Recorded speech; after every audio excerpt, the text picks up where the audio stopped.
అందరికీ నమస్కారం. ఈనాటి మన కథ అంటరాని తల్లి. సమయం మధ్యాహ్నం 12 గంటలు. కానీ గదిలో చిమ్మ చీకటి. తన గదిలో కూర్చున్న శారద కన్నీళ్లతో చీకటిలో కనిపించని భర్త ఫోటో ఎదురుగా నిలబడి, ఏం తక్కువ చేశాం మనం వాడికి? వినోద్ కోరిన ప్రతి కోరికను నెరవేర్చాం కదా. ఉన్న భూమిని అమ్మేసి పెద్ద చదువులు కూడా చదివించాము. ప్రేమించిన అమ్మాయిని ఇచ్చి పెళ్లి చేశాము. కానీ తల్లిని ఒక అంటరాని దానిలాగా గదిలోనే పడుండమంటున్నాడు. మీరు నన్ను శాశ్వతంగా వదిలి వెళ్ళిపోయాక ఒక్కదానివే ఇక్కడ ఏం చేస్తావని నగరంలో పెద్ద ఇల్లు కట్టిస్తాను, అందరం కలిసి అక్కడే ఉందామన్నాడు. అందుకే కదా మీరు ఎంతో కష్టపడి ఇష్టంగా కట్టుకున్న ఇంటిని అమ్మేసి డబ్బంతా ఇచ్చేశాను. తల్లి గదిలో ఒక లైట్, మంచి ఫ్యాన్ కూడా కొనలేడా? ఇల్లు నా పేరు మీదే ఉన్న ఈ ఇంట్లో ఎవ్వరూ నా మాటకి గౌరవం ఇవ్వరు. ఇప్పుడు వాడికి భార్య ఎక్కువయింది. తన భార్య మాటలు విని నన్ను చీకటి గదిలోనే పడుండమంటున్నాడు అంటూ కన్నీళ్లతో భర్తతో చెప్పుకుంది శారద. శారద పెద్దగా చదువుకోలేదు, కానీ చాలా ఆత్మాభిమానం కలది. 3 సంవత్సరాల క్రితమే భర్త మరణించటంతో కొడుకు కోడలి వద్ద ఉంటోంది. కూతురికి పెళ్లి చేశారు. కొడుకు కోడలితో అవమానింపబడి బయటకు గెంటివేయబడిన శారద ఇప్పుడు కోటీశ్వరరాలు ఎలా అయింది? అప్పుడే స్కూటర్ దిగి షోరూం లోపలికి వచ్చారు భార్య భర్త. ఎక్స్క్యూజ్ మీ, పోయిన వారం నేను అవుట్లాండర్ కారు చూసి వెళ్ళాను. అడ్వాన్స్ పే చేసి బుక్ చేయటానికి వచ్చాము. తాళం ఇస్తారా? అడిగాడు వినోద్ షోరూంలో ఉన్న మేనేజర్ని. సారీ సార్, ఆ కారు విదేశాల నుండి బుక్ చేసి మరీ తెప్పించుకున్నారు ఒక మేడం. తాళాలు ఇవ్వలేము అన్నాడు మేనేజర్. అదేంటండి, అమ్ముతాము అన్నందుకేగా ఇవాళ వచ్చాము, వేరే వాళ్లకు ఇలా ఇచ్చేస్తారు అన్నాడు వినోద్. క్షమించండి, మీకు ఎవరో రాంగ్ ఇన్ఫర్మేషన్ ఇచ్చారు. ఆ కారును ఆర్డర్ చేసి మరీ ఒక మేడం విదేశాల నుండి తెప్పించారు. అది అమ్మటానికి పెట్టలేదు, డెలివరీకి రెడీగా ఉంది. మేడం ఇప్పుడు వస్తారు. ఆవిడ అడ్వాన్స్ కట్టేశారు. ఆవిడ కోసమే వెయిటింగ్ అన్నాడు మేనేజర్. అప్పుడు వినోద్ చాలా కోపంగా, మీరు ఇలా ఎలా చేయగలరు? ఈ కారును నా భార్యకు పుట్టినరోజు కానుకగా ఇవ్వాలనుకున్నాను. తాను ఎప్పటి నుంచో అడుగుతోంది ఇలాంటి కారు కొనమని. అందుకే కదా నేను ఖచ్చితంగా కొంటాను అని వారం రోజుల్లో వచ్చి అడ్వాన్స్ ఇస్తాను అని చెప్పాను. మీరు వేరే వాళ్ళకి ఎలా అమ్మేస్తారు అన్నాడు. క్షమించండి సార్, మీరు వచ్చినప్పుడు నేను లేను. మీకు తెలియని వారెవరో తప్పుడు సమాచారం ఇచ్చారు. ఏమీ అనుకోకండి. కాస్త కారుకి దూరంగా నిలబడండి. మేడం వచ్చే టైం అయ్యింది అంటూ భార్య భర్తను పక్కన నిలబడమన్నాడు మేనేజర్. తన కోసం కారు కొంటానని ఇప్పుడు దక్కలేదన్న కోపంతో శ్రావ్య షాప్లోనే వినోద్తో గొడవ పడుతోంది. మీరు అన్నీ ఇలాగే చేస్తారు. ఎన్ని రోజుల నుండి అడుగుతున్నాను. నా స్నేహితులందరికీ కార్లు ఉన్నాయి, మనము ఒకటి కొందామని. మీకు అస్సలు నేనంటే కొంచెం కూడా ప్రేమ లేదు. మీరెప్పుడూ చేసిన ప్రామిస్ నిలబెట్టుకోలేరు అంటూ భర్తను తిట్టడం మొదలుపెట్టింది. నీకు సరదాలు షికార్లు తప్ప నేను ఎంత కష్టపడి ఇంటిని నడిపిస్తున్నానో అస్సలు పట్టించుకోవు. అయినా సరే నువ్వు ఎప్పటి నుంచో నసుగుతున్నావని కార్ కొనివ్వాలనుకున్నాను. కార్ కొనటానికి డబ్బులు లేక లోన్ తీసుకున్నాను. లోన్ ద్వారా వచ్చే అమౌంట్ సరిపోక ఎంతమంది దగ్గర అప్పులు తీసుకున్నానో నీకు తెలుసా అని అంటున్న అతని మాటలు భార్య అస్సలు వినిపించుకోవటం లేదు. అందరి ముందు వాళ్ళిద్దరూ గొడవ పడుతున్నారు. ఇంతలో ఆ కారు కొన్నావిడ పెద్దావిడ షోరూంకొచ్చింది. ఆవిడ వయసు దాదాపు 62 సంవత్సరాలు ఉండొచ్చు. ఆమె ఒక కాస్ట్లీ పట్టుచీర కట్టుకొని కళ్ళకి కూలింగ్ గ్లాసెస్ పెట్టుకొని ఉంది. మెడలో ఒక డైమండ్ సెట్ పెట్టుకుంది. అలాగే చేతుల్లో డైమండ్ గాజులు మెరుస్తున్నాయి. షోరూం ఓనరు, మేడం ఇక్కడ కూర్చోండి అని ఆవిడను పక్కనే ఒక చైర్లో కూర్చోబెట్టి, మేడం టీ, కాఫీ లేదా కూల్ డ్రింక్స్ ఏం తీసుకుంటారు అని అడిగాడు. ఇప్పుడేమీ వద్దండి, నా కార్ సిద్ధంగా ఉందా అని అడిగింది ఆవిడ. అంతలో మేనేజర్, కార్ సిద్ధంగానే ఉంది మేడం అని చెప్పగానే శారదా గారు ఆ కార్ని చూడడానికి కార్ దగ్గరకు వచ్చారు. వినోద్, శ్రావ్య శారదా గారిని చూడగానే ఇద్దరూ వారి కళ్ళను వారే నమ్మలేకపోయారు. శారదా గారు వారిద్దరినీ చూసి గర్వంగా ఒక చిరునవ్వు నవ్వి 35 లక్షల రూపాయల చెక్కును షోరూం యజమానికి అందజేసింది. ఈ కారు రేపటిలోగా నా ఇంటికి చేరుకోవాలి, లేట్ చేయకండి అని చెప్పింది. అలాగే మేడం, మేము కార్ని సేఫ్గా మీ ఇంటికి తీసుకొస్తామని చెప్పగానే శారద షాప్ యజమానికి నమస్కరించి అక్కడి నుండి బయలుదేరింది. వెంటనే తను వచ్చిన సొంత కారులో బయలుదేరి వెళ్ళిపోయింది. ఈ దృశ్యాన్ని చూసిన వినోద్ మరియు శ్రావ్య కరెంటు షాక్ తగిలినట్టు ఆశ్చర్యంగా చూస్తూ ఉండిపోయారు. వినోద్ వెంటనే ఆ షోరూంలోని మేనేజర్ వద్దకు వెళ్ళి, సార్, ఆవిడ అంటుండగా మేనేజర్ మీకు వారు తెలుసా అని అడిగాడు. తెలియనట్టు నటిస్తూ వినోద్, ఎవరు ఆవిడ అని అడిగాడు. ఈ మేడం మీకు తెలియదా? ఆవిడ ఇప్పుడు ఎంత ఫేమస్ అయిపోయారో తెలుసా? ప్రస్తుతం ఎక్కడ చూసినా పేపర్లో ఈవిడ గురించే న్యూస్. ఈ వయసు కేవలం ఒక సంఖ్య మాత్రమే అని అందరికీ ఆదర్శంగా నిలిచింది. మన భారతదేశంలోనే కాదు, విదేశాలలో కూడా ఈవిడ పేరు వ్యాపించింది అని చెప్పగానే శ్రావ్య అస్సలు నమ్మలేకపోయింది. వినోద్కి, శ్రావ్యకి ఇదంతా ఏదో కలలా ఉంది. శ్రావ్య భర్తతో, ఏవండి, ఏం జరుగుతుంది ఇక్కడ అసలు? నాకు ఏమీ అర్థం కావడం లేదు. ఈవిడేంటి ఈ పరిస్థితుల్లో ఉండడం ఏంటి? నా కళ్ళని నేను అస్సలు నమ్మలేకపోతున్నాను. అటువైపు కారులో బయలుదేరిన శారదకు 4 ఏళ్ల తర్వాత కొడుకు కోడలిని చూసి గత జ్ఞాపకాలు గుర్తుకు వచ్చాయి. అమ్మా, నీకెన్నిసార్లు చెప్పాను ఈ మురికి బట్టలతో ఇల్లంతా తిరగకని. ఆఫీస్ పని మీద నా స్నేహితులు వస్తూ ఉంటారు. ఇలా నువ్వు హాల్లో కూర్చొని ఉంటే వాళ్ళేమనుకుంటారు? తల్లిని వినోద్ సరిగ్గా చూసుకోడు అంటారు. నాకెంత అవమానం. వెళ్ళి స్నానం చేసి నీ గదిలోనే ఉండు అంటూ వినోద్ తన తల్లిని గసిరాడు. బాబు వినోద్, ఈ అమ్మ గురించి నీకు తెలుసు కదా. నేను ఉదయాన్నే స్నానం చెయ్యనిదే గది నుండి బయటికి రాను. నా చీరలన్నీ పాతవైపోయాయి, ఉన్నవే కట్టుకోవాలి. స్నానం చేశాక పూజ కూడా చేశాను. ఆ తరువాతే వచ్చి ఇక్కడ కూర్చున్నాను అన్నది తల్లి. ఉదయం నుండి ఇంట్లో పనులు చేస్తున్నా కదా, ఇల్లు ఊడవడం, బట్టలు ఉతకడం, వంటింట్లో పని. అందువలన ఈ వేడికి ఒళ్ళంతా తడిసి ముద్దైపోయింది. నా గదిలో ఉన్న లైటు, టేబుల్ ఫ్యాన్ కూడా పని చేయట్లేదు. వెలుతురు లేని ఆ గదిలో ఉదయం పూట ఎలా ఉండగలను? చాలా రోజుల నుంచి నేను శ్రావ్యని ఆ ఫ్యాన్ మరియు లైట్ రిపేరీ చేయించమని అడుగుతూనే ఉన్నాను. అలాగే కోడలిని 2 మంచి చీరలు కొనమని అడిగాను. ఎప్పుడూ ఇంట్లోనే పడి ఉండే మీకు ఈ వయసులో కొత్త చీరలు ఎందుకత్తయ్యా అంటూ అవహేళన చేసింది. నన్ను ఈ ఇంట్లో ఒక అంటరాని దానిగా చూస్తారు. కోడలేమో స్నానం చేయడానికి సబ్బు కానీ, బట్టలు ఉతుక్కోవడానికి బట్టల సబ్బు కానీ ఇవ్వదు. అలా అందరికీ ఉపయోగించే వస్తువులు నన్ను తాకొద్దు అంటుంది. నువ్వేమో నన్ను గది నుండి బయటికి రానివ్వవు. ఇంటి పని, వంట పని మాత్రం చేతులకు గ్లౌజ్ వేసుకుని చెయ్యమంటారు. కన్న కొడుకే గౌరవం ఇవ్వనప్పుడు వేరే ఇంటి నుండి వచ్చిన కోడలి నుండి ఏం ఆశించగలను? ఇంట్లో ఉపయోగం లేని ఈ తల్లిని ఎవ్వరూ లెక్క చేయరు. ఇంకా నన్నేం చేయమంటావు అంటూ కొడుకు ముందు కన్నీళ్లు పెట్టుకుంది శారద. అమ్మా, పొద్దున్నే ఏంటి ఈ నస? ఎప్పుడూ ఏదో ఒక కంప్లైంట్ చేస్తూనే ఉంటావు. ఇంత వయసొచ్చింది, రోజూ ఇలా ఇంట్లో గొడవ చేయటానికి నీకు సిగ్గు అనిపించడం లేదా? నీ కోడలు ఎంత బాగా ఇంటి వ్యవహారాలన్నీ చూసుకుంటుంది చూడు. నీ గురించి ఎప్పుడైనా నా దగ్గర కంప్లైంట్ చేసిందా? నువ్వు మాత్రం ఎప్పుడూ ఏదో ఒక కంప్లైంట్ చేస్తూనే ఉంటావు అని వినోద్ చెబుతుండగానే శ్రావ్య వచ్చి, అత్తయ్యగారు మొదలయ్యారా? ఉదయమే హాల్లోకి వచ్చేసి మీ అబ్బాయి ముందు కూర్చుంటారు. కాస్త దూరంగా కూర్చోండి అంటే వినిపించుకోరు.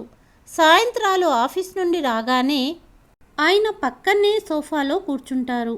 ఎల్లప్పుడూ ఉన్నవి లేనివి చెప్పి ఆయన మనసు పాడు చెయ్యకపోతే మీకు తెల్లారదా? ఆయన ఆఫీసులో పనులు చేయాలా, లేక ఇంట్లో మీ రామాయణం వినాలా? మీ వలన ఈ మధ్య ఆయన సరిగ్గా భోజనం కూడా చేయడం లేదు. మీరు ఆయనకు కన్న తల్లి. మీ కొడుకు గురించి ఆ మాత్రం కూడా ఆలోచన చెయ్యరా? ఫ్యాన్ రిపేర్ గురించి, సబ్బుల గురించి ఉదయాన్నే చెప్పి ఆఫీసు వెళ్ళే సమయంలో తనను ప్రశాంతంగా వెళ్ళనివ్వరా? అయినా మీరు నా గురించి కంప్లైంట్ చేస్తున్నారు కాబట్టి చెబుతున్నా. మీకు రిన్ సబ్బు ఇచ్చా కదా, కానీ మంచి సువాసన వచ్చే లక్స్ సబ్బు కావాలంటే నేనెక్కడి నుండి తీసుకురాను అంటూ పక్కనే నిలబడిన భర్త వైపు చూస్తూ, మీ అమ్మగారు నిద్ర లేచిన దగ్గర నుంచి నన్ను ఎంత సతాయిస్తారో తెలుసా? మీ అమ్మగారికి నేను అస్సలు ఇష్టం లేదు. మీరు ఆవిడ మాటలు విని నన్ను ఇంట్లోంచి గెంటాయాలని ఆవిడ కోరుకుంటున్నారు. అందుకే రోజు నా మీద కంప్లైంట్స్ చేస్తున్నారు అంటూ శ్రావ్య భర్త ముందు నకిలీ ఏడుపు మొదలుపెట్టింది. ఎందుకమ్మా కోడలిని ఇంతలా ఏడిపిస్తావు? నీ సమస్య ఏంటి? కోడలు ఒకే సబ్బు ఒంటికి బట్టలకు వాడుకోమంటుంది. ఎలా వాడమంటావు వినోద్? అత్తయ్య, అసలు ప్రతీ నెల మీకోసం ఎంత డబ్బు ఖర్చవుతుందో తెలుసా? మీరు అడిగినవన్నీ సమకూర్చాలి, లేదంటే పెద్ద హడావుడి చేస్తారు. మీ కొడుకు ఆఫీసులో ఉదయం నుండి కష్టపడి సాయంత్రానికి ఇంటికి వస్తున్నారు. మీరు మాత్రం హాయిగా ఇంట్లో కూర్చుంటారు. ఇంట్లో ఎంత ఇబ్బందిగా ఉందో కొంచెం సర్దుకుందాం అన్న ఆలోచన ఉండదా మీకు? నిజంగానే ఈ సంవత్సరం చాలా వేడిగా ఉంది. మీ అబ్బాయి ఆఫీస్ నుంచి వచ్చి రోజు ఈ వేడికి తలనొప్పిగా ఉందంటున్నారు. కాబట్టి మేము మా రూమ్లోకి ఒక ఏసీ తీసుకుంటున్నాం. ఇప్పుడు ఫ్యాన్ మరియు లైట్ రిపేరీ చేయించడానికి డబ్బులు లేవు అంటూ భర్తతో, మీకు ఆఫీస్కు టైం అవుతుంది, పదండి, మీ అమ్మగారి కంప్లైంట్స్ రోజు వినవే అంటూ భర్తను ఆఫీస్కు పంపింది శ్రావ్య. రోజు తను మొరపెట్టుకోవడమే కానీ తల్లి చెప్పేది ఎవ్వరూ వినరు, పట్టించుకోరు ఆ ఇంట్లో. ఇలా రోజు ఆవిడని ఇంట్లో తిరగనివ్వరు. ఇంటి పనంతా చేసి గదిలోకి వెళ్ళిపోవాలి. ఆవిడని ఒక అంటరాని దానిగా చూస్తారు. 2 రోజుల్లో కోడలు గదిలో ఏసీ ఫిట్ చేయించింది.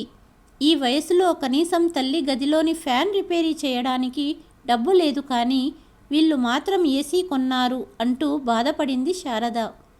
సమయం 12 గంటలు. గదిలో చిమ్మ చీకటి. తన గదిలో కూర్చున్న శారద కన్నీళ్లతో చీకటిలో కనిపించని భర్త ఫోటో ఎదురుగా నిలబడి, ఏం తక్కువ చేశాము మనం వాడికి? వినోద్ కోరిన ప్రతి కోరికను నెరవేర్చాం కదా. మనకు తినడానికి 3 పూటలా తిండి లేకున్నా కొడుకు కడుపును నింపేవాళ్ళం. ఆస్తిని అమ్మేసి పెద్ద చదువులు చదివించాము. ప్రేమించిన అమ్మాయిని ఇచ్చి పెళ్లి చేశాము. కానీ తల్లిని ఒక అంటరాని దానిలాగా గదిలోనే పడుండమంటున్నారు. మీరు నన్ను శాశ్వతంగా వదిలి వెళ్ళిపోయాక ఒక్కదానివే ఇక్కడ ఏం చేస్తావని నగరంలో పెద్ద ఇల్లు కట్టిస్తాను, అందరం కలిసి ఉందామన్నాడు. అందుకే కదా మీరు ఎంతో కష్టపడి ఇష్టంగా కట్టుకున్న ఇంటిని, ఉన్న కాస్త భూమిని అమ్మేసి డబ్బు ఇచ్చేశాను. తల్లి గదిలో ఒక లైట్, మంచి ఫ్యాన్ కూడా కొనలేడా? ఇప్పుడు వాడికి భార్య ఎక్కువయింది. తన భార్య మాటలు విని నన్ను చీకటి గదిలోనే పడి ఉండమంటున్నాడు అంటూ కన్నీళ్లతో భర్తతో చెప్పుకుంది శారద. రోజులు గడుస్తూ ఉన్నాయి. ఆ రోజు వినోద్ జ్వరంగా ఉండి ఆఫీస్ వెళ్ళలేదు. కోడలు స్నేహితురాలితో బయటకు వెళ్ళింది. కొడుకు గది నుండి జ్వరంతో వణుకుతూ మూలుగుతున్న శబ్దం వచ్చి శారద కొడుకు గదిలోకి వెళ్ళింది. వెంటనే శారద కొడుకు గదిలో ఏసీ ఆఫ్ చేసి తన గదికి వచ్చేసింది. కాసేపటికే నిద్రలేచిన వినోద్, నా గదిలో ఏసీ ఎవరు ఆఫ్ చేశారు అని పెద్దగా అరిచాడు. ఏసీ ఆఫ్ చేయాల్సిన అవసరం ఎవరికి వచ్చింది అంటూ గట్టిగా అరుస్తున్న కొడుకుతో శారదా గారు, బాబు, నేనే ఆఫ్ చేశాను. నువ్వు నిద్రలో చలితో మూలుగుతూ ఉన్నావు. నిద్రలో ఉన్న నిన్ను లేపడం ఎందుకు అని నేను ఏసీ ఆఫ్ చేశాను అన్నది. చీచీ అమ్మా, నా గదిలోకి వచ్చావా? ఎన్నిసార్లు చెప్పాను నిన్ను దూరం ఉండమని అన్నాడు కొడుకు.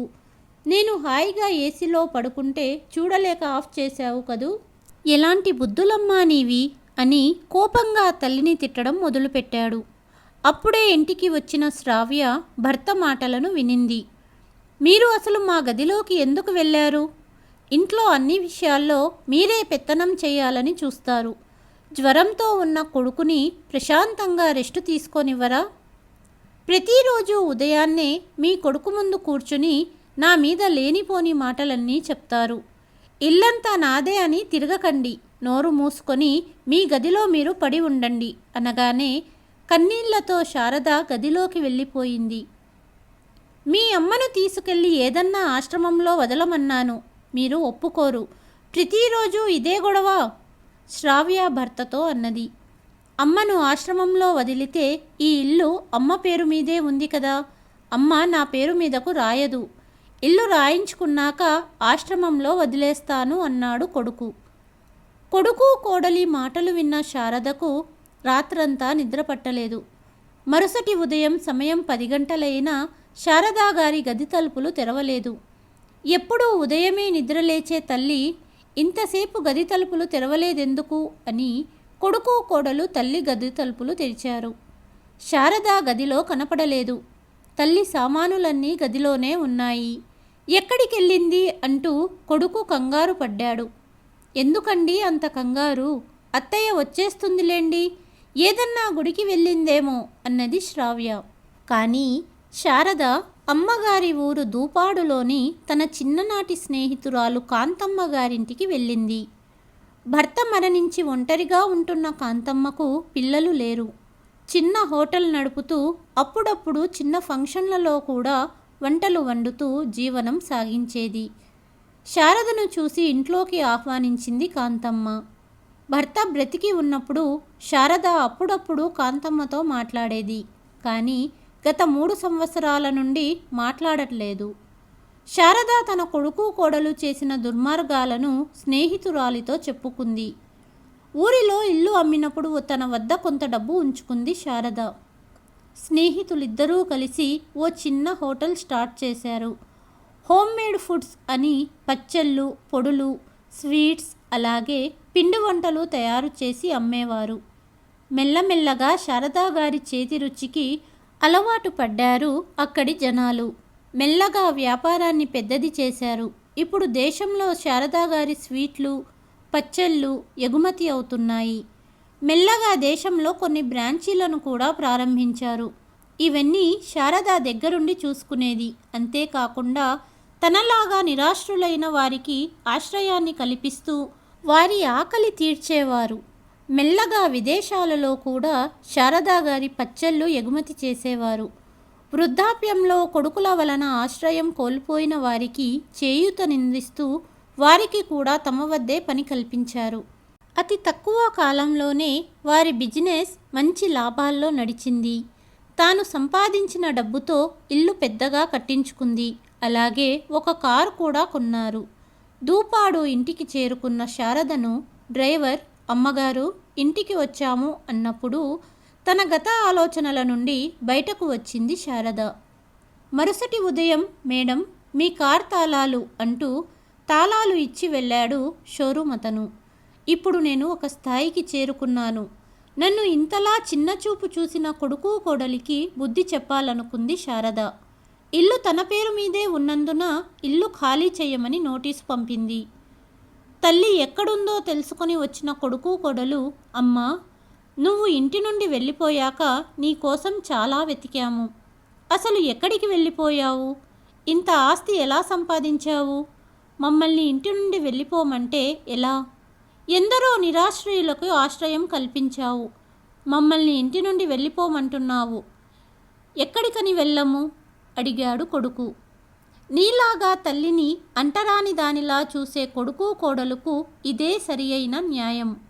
ఏ రోజైతే ఇంటి నుండి వచ్చేశానో ఆ రోజు రాత్రి చెల్లితో ఫోన్లో మాట్లాడాను. తను అల్లుడు గారు నన్ను తమ వద్దకు రమ్మన్నారు. కానీ కూతురు ఇంటికి వెళ్ళడం నాకు ఇష్టం లేదు. అందుకే కూతురు అల్లుడికి నేను ఏం చేయదలిచానో వివరించాను. మా సహాయం నీకెప్పుడూ ఉంటుందని మాట ఇచ్చారు. నిజం చెప్పాలంటే వాళ్ళిద్దరి సహాయంతో ఇదంతా చెయ్యగలిగాను. మొదట్లో కూతురు అల్లుడు గారు ప్రతీ నెల ఇక్కడికి వచ్చేవారు. హోటల్కు కావలసిన వస్తువులు అన్నీ కొనడానికి సహాయపడ్డారు. కొన్ని సమయాల్లో అసలు నేను చెయ్యగలనా అని భయం వేసేది. వాళ్ళిద్దరూ మేమున్నామంటూ ప్రోత్సహించేవారు. ఎప్పుడైతే నా పనులన్నీ నేనే చేసుకోగలిగానో అప్పటి నుండి రావడం తగ్గించారు. కానీ ప్రతిరోజు ఫోన్ చేసి మాట్లాడేవారు. విదేశాలలో అల్లుడి గారి స్నేహితుడు రెస్టారెంట్ నడుపుతున్నాడు. అతనితో మాట్లాడి అల్లుడు గారు మా పచ్చళ్ళు స్వీట్స్ అన్నీ అతనికి పంపారు. మెల్లమెల్లగా అక్కడి వాళ్లకు కూడా మా వంటలు బాగా నచ్చాయి. ఆ విధంగానే మా బిజినెస్ విదేశాల వరకు వ్యాపించింది అని తను ఇంటి నుండి వచ్చాక జరిగినదంతా చెప్పి, మీకు 1 వారం గడువు ఇస్తున్నాను, ఇల్లు ఖాళీ చెయ్యండి లేదా జైలుకి పంపిస్తాను అన్నది. ఏంటత్తయ్య మర్చిపోయారా, తండ్రి నుంచి వచ్చిన ఆస్తి కొడుకుకే దక్కుతుంది అన్నది కోడలు. పెళ్ళయ్యాక వినోద్ కట్టించిన ఇల్లు నా వద్ద డబ్బు తీసుకొని కట్టాడు కాబట్టి నా పేరు మీదే రిజిస్ట్రేషన్ చేయించాడు. నా తదనంతరం కొడుకుకు ఇల్లు దక్కుతుంది, అప్పటిదాకా ఆ ఇల్లు నాదే అంటూ వారి ముఖాల మీద తలుపు వేసింది తల్లి. ఈ కథ కనుక మీకు నచ్చితే please like, share and subscribe. Thank you.